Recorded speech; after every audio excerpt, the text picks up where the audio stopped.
बाबा जी की प्यारी सास संगत जी राधा स्वामी। डेरे में सेवा के जत्थे आते ही रहते हैं। कुछ दिन सेवा करके बाबा जी के दर्शन करके फिर वापस अपने घर जाते हैं। ऐसे ही कभी लंगर, कभी भोजन भंडार, कभी कैंटीन, हर जगह पर जत्थे जाते रहते हैं। ऐसे ही एक बार लंगर के लिए जत्थे आए हुए थे। जैसा कि आप सबको पता है, लंगर के सेवादार सत्संग पंडाल में सत्संग सुनने नहीं जाते। उनको सत्संग वहीं पर ही सुनाया जाता है जहाँ पर उनकी सेवा होती है। बाबा जी जब लंगर पर दृष्टि डालने आते हैं, तब बाबा जी उन सेवादारों को दर्शन देकर निहाल करते हैं। एक बार जब बाबा जी लंगर के सेवादारों को दर्शन देने के लिए आए हुए थे, वहीं थोड़ी दूर गेट पर एक भाई हाथ जोड़कर बाबा जी के दूर से दर्शन कर रहा था, जैसे वह लंगर की सेवा करने के लिए तरस रहा हो। बाबा जी तो सब जानते हैं। बाबा जी ने उसे देखा और फिर सबसे पूछा कि वह भाई तुम्हारे साथ आया है। उन्होंने मना कर दिया। बाबा जी ने दूसरे सेवादारों से पूछा कि यह भाई तुम्हारे साथ आया है, तो सबने मना कर दिया। बाबा जी ने सेवादार को कहा कि इसको कोठी पर लेकर आओ। जब सेवादार उसे आदमी को कोठी पर लेकर जाने लगे, तो वह रोने लग गया कि मुझे कोई भूल हो गई है क्या। सेवादारों ने कहा कि तुझको बाबा जी से मिलवाते हैं, बाबा जी आपको याद कर रहे हैं। सेवादार उसे लेकर बाबा जी की कोठी पर उनके पास गए, तो बाबा जी ने पूछा, कैसे हो भाई? वह रोए जा रहा था। तो बाबा जी ने कहा, घबरा नहीं बेटा, क्या बात है? तुम्हें किसी ने कुछ कहा है क्या? वह बोला, मालिक नहीं, मुझे किसी ने कुछ नहीं कहा। तो बाबा जी ने पूछा, क्या तुम लंगर की सेवा करना चाहते हो? तो वह बोला, जी मालिक। बाबा जी ने उसे अपने गले से लगा लिया और सेवादारों को बुलाकर कहा कि आज से हमारा खाना यह बनाएगा। वह बोला, बाबा जी मुझे खाना बनाना नहीं आता। तो बाबा जी बोले, कोई बात नहीं, हम तुमको सिखा देंगे। उस दिन से वह बाबा जी के लिए खाना बनाने लग गया।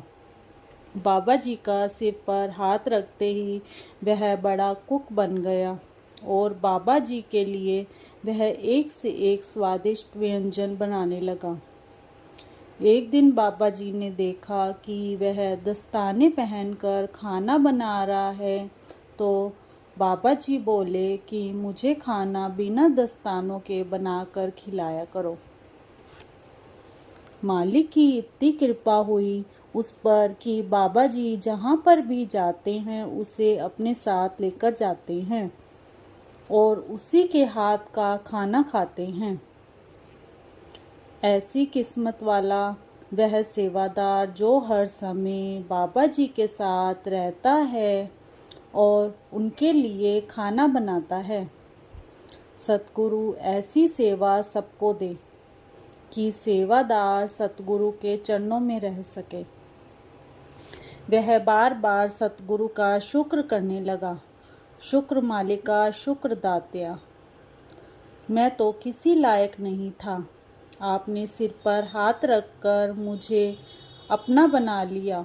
शुक्र दात्या, शुक्र मालिका। दिल्ली के पास निजामुद्दीन के नाम से जो जगह है, उस जगह का नाम हजरत निजामुद्दीन औलिया जी के नाम पर रखा गया है, जो कि एक पहुँचे हुए फकीर हैं। उस समय की बात है जब हजरत निजामुद्दीन औलिया जी इस धरती पर मौजूद थे। अमीर खुसरो निज़ामुद्दीन औलिया का एक शिष्य था, जो उनका बहुत ही प्यारा शिष्य था। दिल से उनके ऊपर विश्वास रखता था, उनको दिल से सच्चा प्यार रखता था। एक बार की बात है, हजरत निज़ामुद्दीन की दरगाह पर एक गरीब आदमी आया। उसकी बेटी का विवाह होना था। वह हजरत निज़ामुद्दीन से कुछ मदद की उम्मीद लेकर आया था। फ़कीरों के पास क्या होता है, उनका लंगर ही मुश्किल के साथ चलता था। अतएव उन्होंने कहा कि आज का दिन ठहर जाओ, भेंट आएगी तो ले जाना। मालिक की मौज दूसरे दिन भी कुछ नहीं आया। फिर कहा एक दिन और ठहर जा, तीसरे दिन भी कुछ नहीं आया। यह देखकर गरीब बोला, हजरत अब मैं जाता हूँ, मेरी किस्मत में ही कुछ नहीं है। तब निज़ामुद्दीन जी ने उसे अपनी जूती देते हुए कहा, अच्छा यह जूती ले जा। उसने टूटे हुए दिल से जूती ले ली और घर को चल पड़ा। अब उधर से अमीर खुसरो जी आ रहे थे, उधर से गरीब जूती लेकर जा रहा था। अमीर खुसरो सोचता है कि कहीं से पीर की खुशबू आ रही है, पता नहीं कहाँ से आ रही है। जब यह मुसाफिर सामने से निकलकर पिछली ओर को चला गया तो खुशबू पीछे की ओर से आने शुरू हो गई। समझ गया उस आदमी के पास भेद है।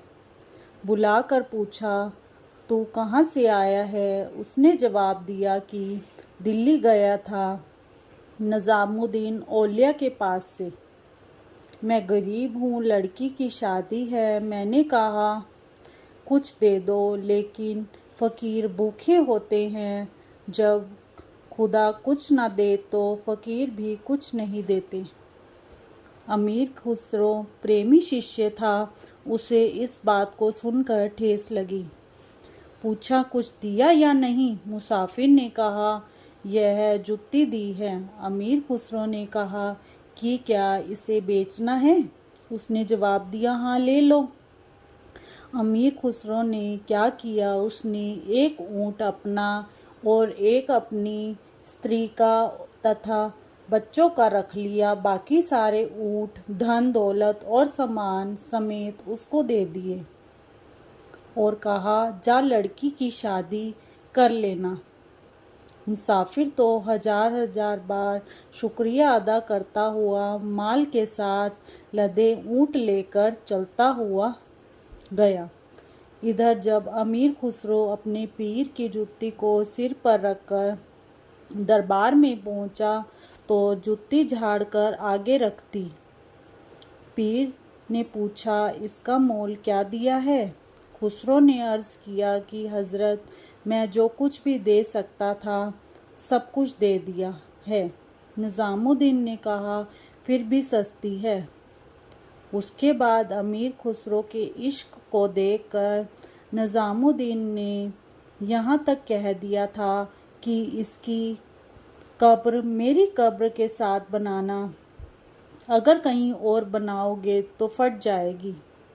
सरदार बहादुर सिंह जी महाराज समझाया करते थे, किसी कटीली झाड़ी में उलझे रेशमी कपड़े को अगर एकदम खींचा जाए तो कपड़ा झाड़ी से छूटता नहीं, बल्कि कपड़े के तार तार हो जाने का खतरा होता है। अगर उसे धीरे धीरे एक एक कांटे से छुड़ाया जाए तो कपड़ा सही सलामत झाड़ी पर से उतर जाता है। शरीर के रोम रोम में फैली आत्मा का मृत्यु के समय एकदम शरीर से समेटना कटीली झाड़ी में फंसे कपड़े को जबरदस्ती खींचने के समान है।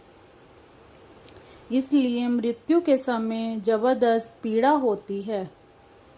इसके विपरीत भजन सिमरन के अभ्यास द्वारा आत्मा को धीरे धीरे शरीर के 9 द्वारों में से समेटकर आँखों के केंद्र में एकाग्र करने का यत्न रेशमी कपड़े को धीरे धीरे कटीली झाड़ी से छुड़ाने के समान है।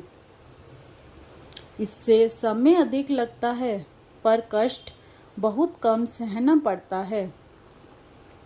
जिस घर के इंसान अपने गुरु का हर पल शुक्रिया अदा करते रहते हैं वहाँ बरकत ही बरकत होती है, और जहाँ केवल शिकवे ही शिकवे हों वहाँ आई हुई बरकत भी वापस चली जाती है। हर घड़ी हर पल दोनों हाथ जोड़कर शुक्रिया अदा करें उस सच्चे गुरु का जिसने हमको नामदान की दात बख्शी है और हर पल हमारा साथ दे रहे हैं। राधा स्वामी।